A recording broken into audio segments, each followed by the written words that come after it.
Movie artist అసోసియేషన్లో ఉన్న ప్రతి ఒక్కరికి ఫ్రీగా అందరికీ హెల్త్ ఇన్సూరెన్స్ చేసాం. ఎవరెవరు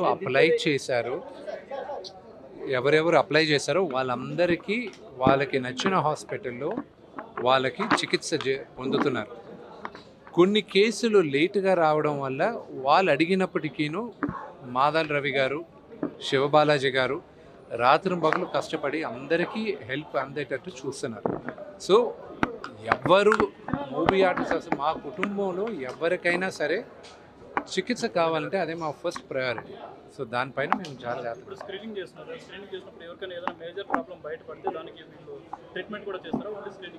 ఇక్కడ ట్రీట్మెంట్లు కొంతవరకు చేస్తారు.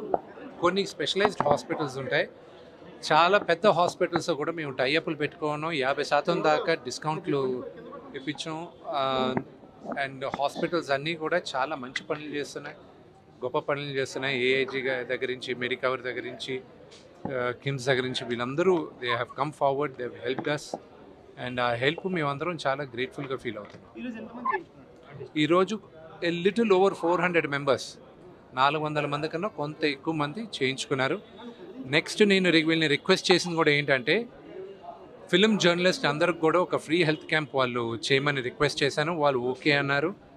కంపల్సరీ ఇంకొక మీ అసోసియేషన్ అందరితో మాట్లాడి ఒక 2 వారాల్లో మీకు కూడా హెల్త్ క్యాంప్ ఇక్కడే జరుగుతుంది. సారీ,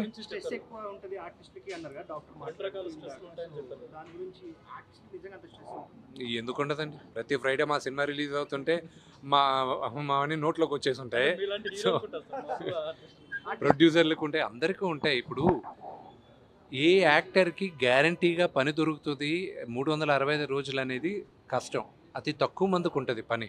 సో ఈ సినిమాలో నా పాత్ర బ్రహ్మాండంగా ఉంటే వచ్చే సినిమాలో నన్ను గుర్తించి మిగతా వాళ్ళు నాకు అవకాశం ఇస్తారన్న ఆశ ప్రతి ఒక్కరికి ఉంటుంది. ఆ స్ట్రెస్ ఉంటుంది.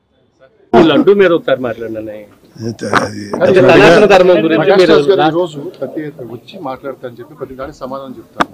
సో ఇంతవరకు ఎక్కడ సో దీని ఇక్కడ ఫ్రాంక్ గా చెప్పాలంటే ఇక్కడ ప్రకాష్ రాజ్ కొంచెం డౌన్ చేయరా, జగన్మోహన్ రెడ్డి వీళ్ళెవరు కాదండి. సో మొన్న కళ్యాణ్ బాబు గారు మాట్లాడిన దాంట్లో కూడా ఇవాళ సనాతన ధర్మం, దానిలో గాడ్ అనేది ఒక భాగం.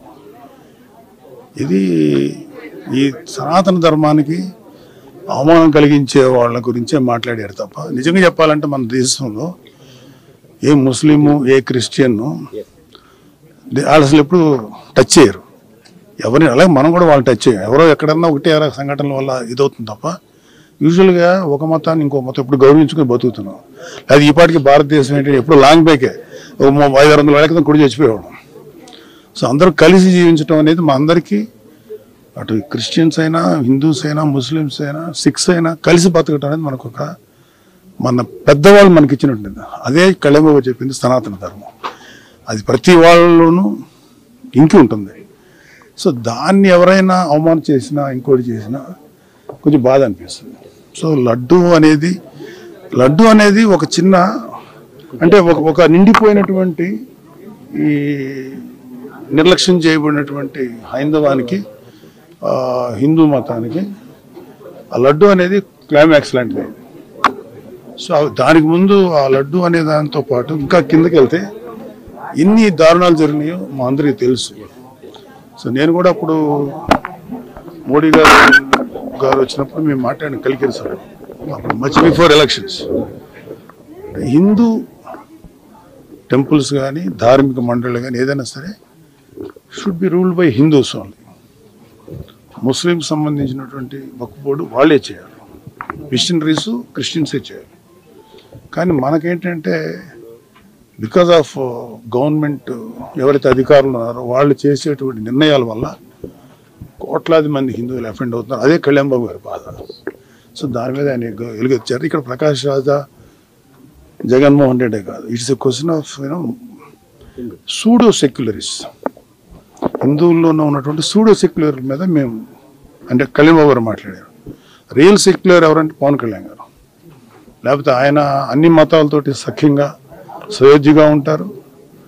మదర్సాస్కి సపోర్ట్ ఇచ్చారు. వైజాగ్ క్రిస్టియన్ మిషనరీ సంబంధించినటువంటి ల్యాండ్ విషయంలో పోరాడారు, హిందూ ధర్మాన్ని గురించి పోరాడారు. సో ఆయన ఎవరైనా ఇలాంటి వాళ్ళు ఎవరన్నా ఈ కైండ్ ఆఫ్ పీపుల్ చేస్తే వీ డోంట్ కేర్. అది కాదు, మాకు కావాల్సింది ద రిలీజన్ అండ్ ధర్మం ప్రొటెక్ట్ కావాలండి, అంతే. అంతకంటే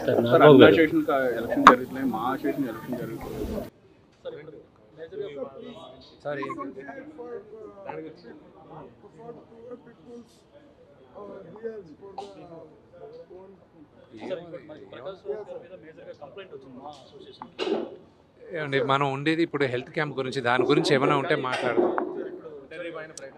there is nothing I need to speak. దాని గురించి మాట్లాడేసాను. ఆయన గురించి ఎంతోమంది అది ఆయన ఇష్టం, అది ఆయన టోటల్ ఆయన పర్సనల్ వ్యూ. నా పర్సనల్ వ్యూ నేను వ్యక్తం చేశాను.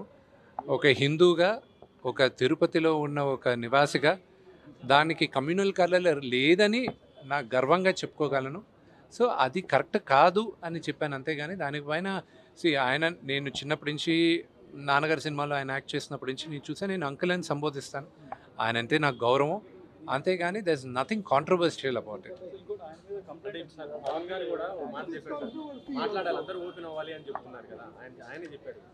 ఒకటి చెప్తాను, నటులందరూ అద్దాల మేడలో మేమందరం ఉంటాం. ఇప్పుడు నేను మాట్లాడితే ఒక వర్గం మీకు నచ్చచ్చు, అది మీకు నచ్చకపోవచ్చు. నచ్చిన వాళ్ళు మమ్మల్ని ఈజీగా టార్గెట్ చేస్తారు, నచ్చిన వాళ్ళు మాకు అవసరం ఉన్నప్పుడు వచ్చి సపోర్ట్ చేయరు. అందుకే నటులు చాలా జాగ్రత్తగా ఆచితూచి ఆలోచించి మాట్లాడాలి కూడా. ఈ ఇష్యూలో ఇంటర్నల్గా ఎంతోమంది మాట్లాడున్నారు, కానీ బహిరంగంగా వచ్చి మాట్లాడితే ఎవరు మనోభావాలు దెబ్బతింటాయి అని కొత్తగా అందరికీ భయం కూడా ఉంటుంది. సో అందుకు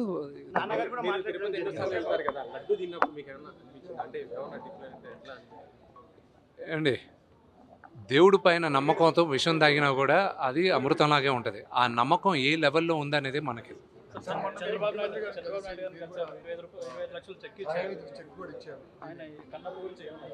నేను కన్నప్ప గురించి మేము ఒక మేజర్ ఈవెంట్కి తీసుకొస్తున్నాం ఆయన రిక్వెస్ట్ చేసాం రావాలని.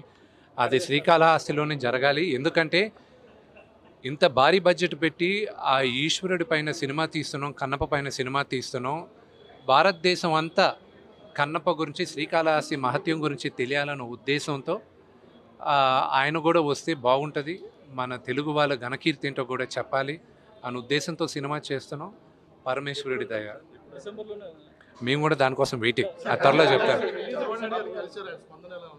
బ్రహ్మాండంగా ఉందండి ఆయన దగ్గర ఉన్న స్పందన. Family, friends, family relatives and you know మిగతా క్వశ్చన్స్ అనే వీటి గురించి మీరు నాన్నగారిని అడగాలి. నాన్నగారు